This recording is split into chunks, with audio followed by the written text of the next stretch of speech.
तुलसी सरोवर park से आगे एक डॉक्टर कॉलोनी पड़ती है, उसके सामने एक सरकारी ज़मीन थी, लगभग 8 बीघा से अधिक की ज़मीन है। इस ज़मीन पर आज प्रशासन ने जेसीबी चलाकर इस ज़मीन पर बने मकानों को गिराया है, साथ ही इस ज़मीन को अतिक्रमण से मुक्त कराया गया है। आप मेरे सामने देख सकते हैं, ये लगातार जेसीबी चल रही है। इन जेसीबी के माध्यम से इन मकानों को गिराने की कार्यवाही की जा रही है।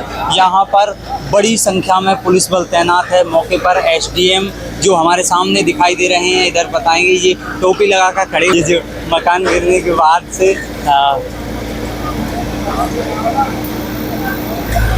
इस तरह से यहाँ पर कार्यवाही की जा रही है। और मेरे पीछे एक तरफ देख सकते हैं, ये पुलिस बल भी काफ़ी संख्या में यहाँ पर तैनात है।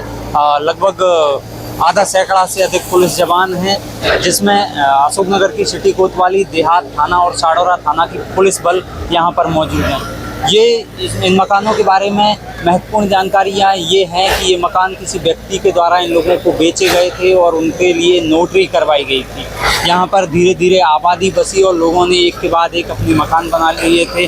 लगभग यहाँ पर 5 से 6 पक्के मकान बने हुए थे। जो सामने जो आप देख रहे हो, ये जेसीबी चल रही है। ये जेसीबी उन ही पक्के मकानों में चल रही है जो अतिक्रमण करके लोगों के द्वारा बनाए गए थे। लेकिन इसके पीछे की मुख्य वजह यह बताई जा रही है कि किसी व्यक्ति ने इस 8 बीघा से अधिक की ज़मीन पर अतिक्रमण किया था, जिसके बाद से उसने नोटरी करके यहाँ के कुछ लोगों को झांसे में लेकर पैसे ले लिए थे और ज़मीन दे दी थी। लेकिन महत्वपूर्ण बात यह है कि उन लोगों को कुछ समझ ही नहीं आया कि ये अतिक्रमण की ज़मीन है और इसे उन लोगों को झांसा देकर बेची जा रही है, और उन लोगों ने ले ली और यहाँ पर मकान बना लिए।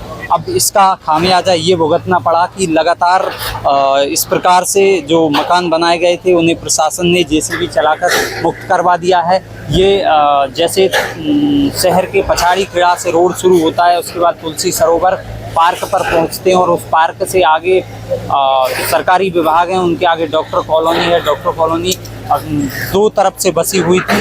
ज़्यादातर लोगों को यही पता था कि ये जो आंवरी पलकाटोरी के लिए रोड जाता है, उस रोड के दोनों डॉक्टर कॉलोनी बसे हुए हैं, जिनमें आबादी बसती है। लेकिन कम ही लोगों को पता था कि ये एक तरफ की रोड के साइड की जो ज़मीन है वो सरकारी ज़मीन है। इस पर किसी व्यक्ति ने प्लॉट फर्जी तरीके से बेच के और रजिस्ट्री ना कराकर केवल फर्जी नोटरी के माध्यम से बेच दिए थे। इसका खामियाजा अब उन लोगों को भुगतना पड़ा है जिन्होंने लाखों रुपए की लागत लगाकर अपने मकान बनवाए थे। ये आप बिल्कुल जेसीबी चलते हुए दिखाई दे रहे हैं। प्रशासन ने एक साथ बुधवार को एक पुलिस बल के साथ बड़ी संख्या में पुलिस जवान पहुंचे और 3 जेसीबी लेकर आए।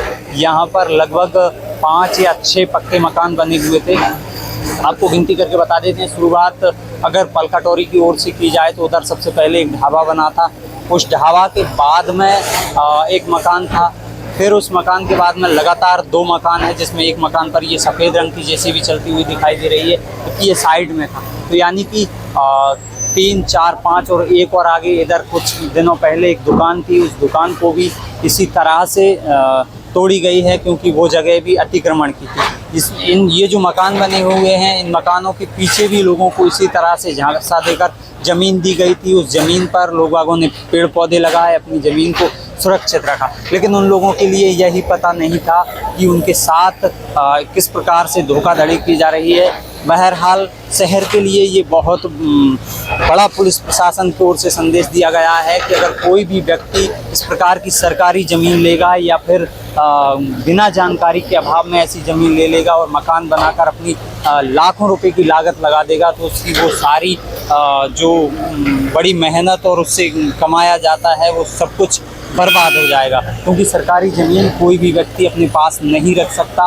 और प्रशासन के कहा जाता है कि कई जगहों पर लोगों को शिकायतें होती हैं कि यहाँ पर पुलिस प्रशासन के द्वारा कोई कार्रवाई नहीं की जा रही है, मकान बनाए जा रहे हैं, सरकारी ज़मीनों पर कब्जा किए जा रहे हैं। लेकिन ये अशोकनगर का नतीजा है। यहाँ पर आप देख सकते हो कि किस प्रकार से जो ज़मीन पर कब्जा किया था, मकान बनाए गए थे, उन सभी को जमींदोज कर दिया गया है।